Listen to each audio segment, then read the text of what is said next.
Entonces, una vez que vimos cara dorsal, cara palmar, hacemos siempre los laterales, siempre. De la quinta, ¿ven? Y se ven bien. Aparte, pacientes que no solamente vengan por patología reumatológica, hasta la artrosis. Puedo escribir pinzamientos, puedo los osteofitos, entesofitos, son cosas que hay que ir describiendo. Los depósitos, acuérdense que en fibrocartílago también pueden estar los spots de pirofosfato, entonces también los voy a describir. Por ahí ahora es medio pobre porque, o sea, no tengo el paciente que es patológico, pero más o menos la metodología es esa, estoy tirando flores. Entonces ya lo vimos cómo evaluamos, dorsal, ventral o palmar, laterales, ¿sí? Y después en pacientes específicos, como por ejemplo el dedo en resorte o demás, me voy a la parte proximal o interfalángica y demás, y lo mismo, ¿sí? Ahí están interfalángicas, veo el tendón, el flexor ahí arriba, veo si no tiene abombamiento, vieron que yo les dije, esta es la cápsula articular, que no tenga abombamiento. Y ¿sí? líquido. Y líquido, exactamente. Y todo eso lo tengo que evaluar con color, ¿sí? Para no saber si tiene hipervascularización, tanto a nivel cápsulo articular como para ver si tiene peritendón o también de tejido celular subcutáneo, ¿sí? De partes blandas. Acuérdense de la psoriasis con las dactilitis, ¿sí? Entonces todo eso tenemos que informar en el paciente. La parte de los nervios no lo mencionamos, pero cada vez tiene más peso el estudio en las neuritis, especialmente el examen de los nervios del rombo popliteo en los pacientes diabéticos. Sí. Cuando uno tiene presunción de diagnóstico de neuritis, este es un método que se está empezando a utilizar. Pacientes pediátricos también. También. En pacientes pediátricos, por más de que no se inculque, es re importante el tema del angio, por más de que sacando pacientes reumatológicos. Los pacientes pediátricos es muy frecuente que consulten por entesitis y por ahí le ponen que el tendón está normal, el grosor está normal, pero la vascularización tiene una señal, a veces hasta señal única, y es la única sintomatología que tiene ese paciente, pero es la que le genera el dolor. Y capaz que el médico que hace el estudio la obvia y es fundamental. O sea, le estás dando el diagnóstico. Y una principal característica de los pacientes pediátricos es que no tienen alteración morfológica del tendón o del músculo, pero sí tienen alteraciones de hipervascularización, claro. Esta clasificación que diste de tipo de vascularización del 0 al 4, Al 3. es para toda patología Toda. Reumatológica Reumatológica y no. con Power. Exacto. Para cualquiera. O color. O color, los dos. No solo para angiopower. Los dos. O sea, es más específico siempre, o sea, yo no uso el pulsado, ¿sí? Hay equipos que trabajan solamente con el color, viste que sí. Como que no puedes hacer el sí. angiopower. Y utilizas el color, le bajás la escala, claro. pero como dijo el doc, le bajás la escala porque sí, si no, sí, no te va a censar nada, es como que vos estás midiendo el flujo.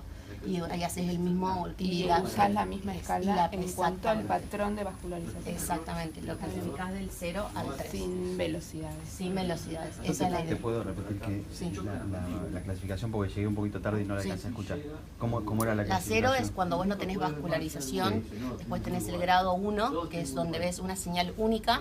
El grado 2, menos del 50% de la capa de la articulación, de la zona, Ajá. claro. Y después más del 50%, cuando más del 50% ya es un estadio 3.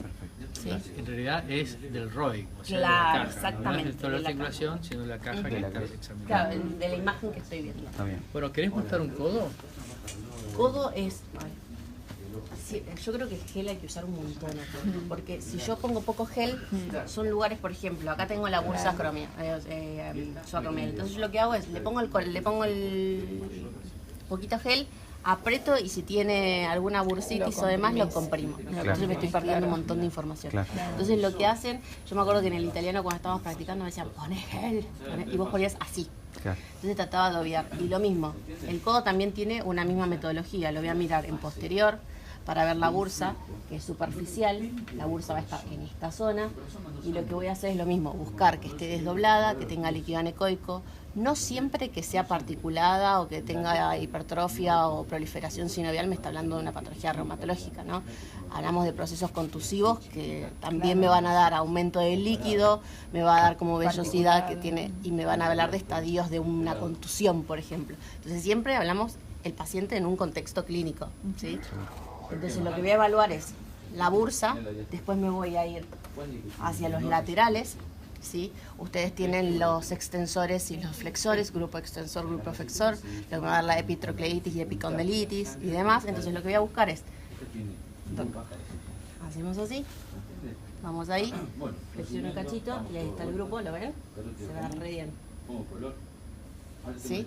Entonces lo que buscamos es lo mismo, patrón fibrilar conservado, que se vean las fibras, que no esté hipoecoico, que no esté engrosado, que no tenga líquido peritendón, todas las características que ya sacamos, y obviamente que no tenga vascularización. Volvemos, procesos muy agudos a veces no tienen líquido y lo que tiene es aumento de la vascularización. Yo tengo una tendinitis, si querés. ¿Del terista? Sí, lo del codo izquierdo que se dice. Ah, bueno, eso la mira vos. Ahora, el pez por la boca muere. ¿Hay una medida para los tendones Sí, de inserción? todos tienen medidas. O sea, hay una tabla. A veces lo que se hacía era... ¿Qué de espesor? Claro, a veces lo que se hacía era, por ejemplo, hacer un comparativo. ¿Me pasas un poquitito de papel? Diferencia de 2 milímetros entre cada lado. Se hacía generalmente 2 milímetros. Y también me parece, como siempre, al paciente se le pregunta dónde es más sintomático. Exacto. Y que en el momento de la zona más sintomática va a ser la masa normal. Y hay algunos que tienen diámetros, tamaños normales ya estandarizados. Por ejemplo, el rotuliano, que es 4 milímetros, la fascia plantar, que es hasta 4, 4,4, el tendón de Aquiles, que es hasta 6. Entonces, hay rangos que tenemos que tener en cuenta. Y siempre va de la mano de la clínica, ¿sí? Porque hay pacientes que tienen, por ahí vos le haces la medida y te da 4,4 bilateral y es normal, es sintomático, o sea, no tiene sintomatología, sino que es constitucional. Es como todo en ecografía, o sea, como cuando medimos el vaso y nos da 135 y bueno, y que tiene que ver con el hábito del paciente. Entonces es lo mismo. Me parece que también hay que remarcar para este estudio, el paciente, el codo es más complicado porque tiene que hacer más fuerza el paciente.